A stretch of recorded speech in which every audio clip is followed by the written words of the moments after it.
Hey, it's Laura Helen, aka Mummy. Forever family, forever free. Inspired by bad mums, I wrote a list of all the things they say, and I thought we should go over this stuff because it's gold. It's so funny, the expectations that are put on parents nowadays, especially mummies.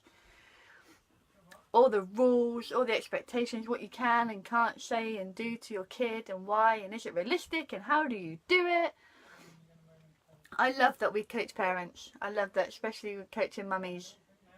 I love that we can be out there and we can be helping people. So important to be supportive and helping mummies, especially entrepreneurs, business owners. We have a lot on our plate. There's so much to do, but we're doing it for our kids, so we want to make the most and make them as awesome as we can. Don't say no to your kids. If that's something you can really live by. Lots of people are like, hey, you can't not ever say no to your kids. Now, if it's something that's like, danger, life-threatening, because if I shout no to my kids, they will stop dead. Like, because shouting no is just something I'd use as a complete kind of, hey, Maliki, long time no see. So, shouting no to my kids, hey, Dalton.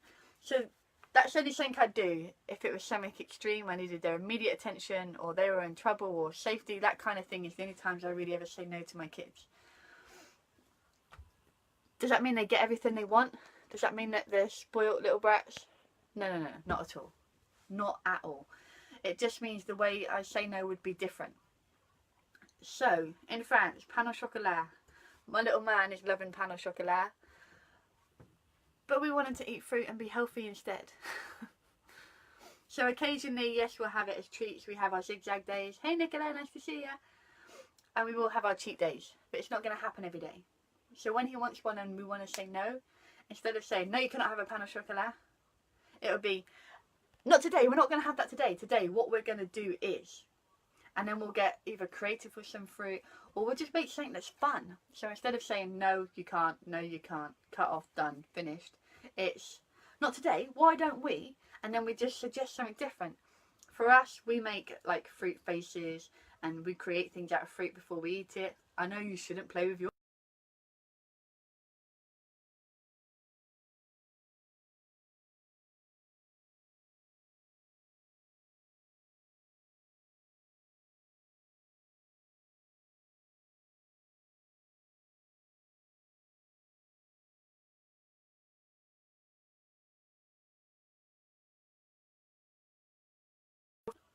there we go, we're back. Okay, so we're back. I don't know if you saw that, if it paused, what happened. So anyway, we're back. So yes, they say you shouldn't play with your food. This we do it all the time, especially with fruit and salad and veg. It's so much fun. They get creative and they eat it all. If they've made it and created it and played with it, they eat it. Woohoo! It's something we love. So that's an example of like how we say no to food without saying no. To go places, to do things, can I? Again, it's more of a diversion tactic than a no. Is it always suitable? Does it always work? Not necessarily. Do we try and do this more than anything else? Yes. There's no just limit any other opportunity. Does it just... You hear all this thing about creativity and geniusness in kids being stomped by hearing the word no so many times. And it's so easily done. So we really do try and think outside the box and get as creative as we can when it comes to saying no to our kids. Can I do this? Can I do that? I think the most common phrase is, not today. Or when they're asking something, we're having to say no or turn them off and no, that's not right. Whenever we're kind of correcting our kids, it's always, I love you. In this instance, blah, blah, blah, blah, blah, blah, blah.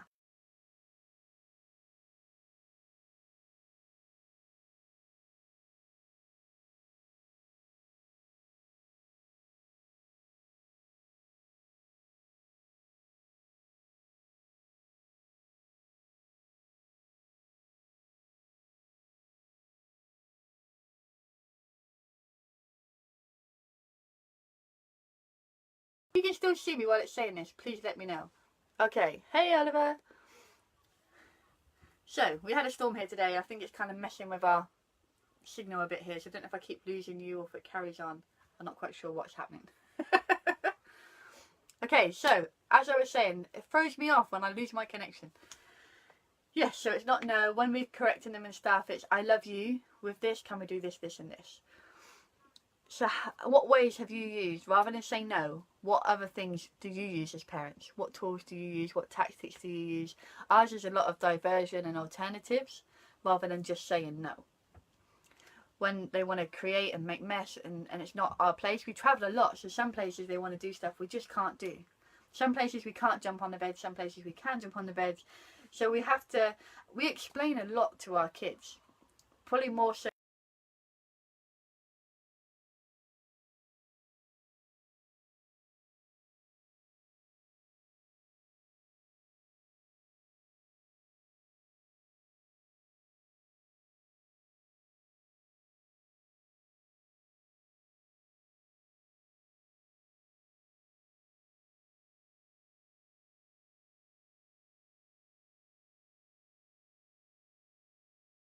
I can only put it down to poor connection.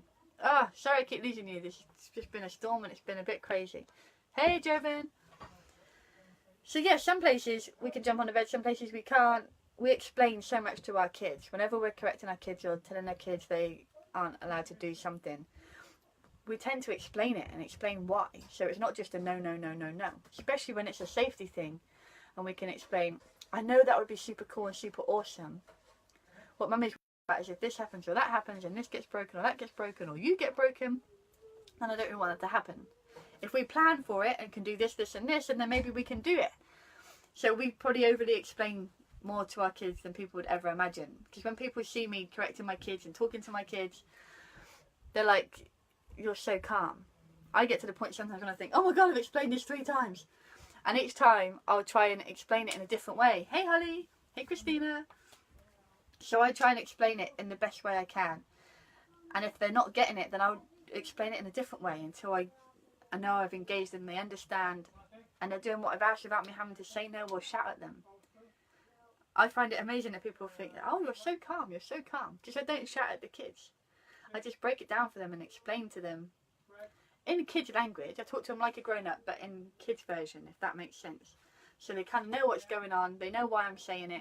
And they're kind of like, at that point, it's so reasonable. They're like, oh, okay, that makes sense. Yeah, cool. Or, okay, we'll do that another day. Let's do this for now. So a lot of it's diversion or alternative. And we explain and break things down for them. Why can't you run and balance down on a curb on a busy road? Because of all the really fast cars. On a quiet street, we don't like it either. But in certain places, you can do that kind of thing. So it's all about breaking it down, keeping it simple. Hi, Tinder. And just making it so they understand why you're explaining that to them. Why they can't have it, why they can't do that, whatever the reason is. So the only time I ever use no with my kids would be like little tiny tots putting their fingers in plug sockets. That's the kind of instance where I'd be like, no! And they'd have to stop. Because if I shout no, my kids are instantly like, oh! Because I never shout, I don't ever say no in that kind of sense. When I do, they know it's serious and they respond accordingly. What really helps too is tone of voice. Tone of voice makes such a huge difference with kids. Hey Clayton! The reason they love Mr. Tumbles is because he's so animated. So when we're having fun and good times and everything's great, I'm so overly animated. I'm probably hilarious to watch when I'm out and about with my kids. You should see us shopping with a trolley. I'm the crazy singing mum entertaining our kids all the way. Which looks crazy, but my kids love it. They're fun, they're engaged, we're always happy and on the same level and having an awesome time. But when I need to be serious and I need to calm them down or get them to stop doing something or whatever it is that I need to parent them in, when I put on my serious voice and I get calm and quiet and down to their level, then they're instantly like, whoa, okay, Mummy means this. I should listen to this because Mummy means it. Whereas people that talk in the same tone all the time and expect their kids to be able to judge if they're joking, are they playing, are they serious, are they mad?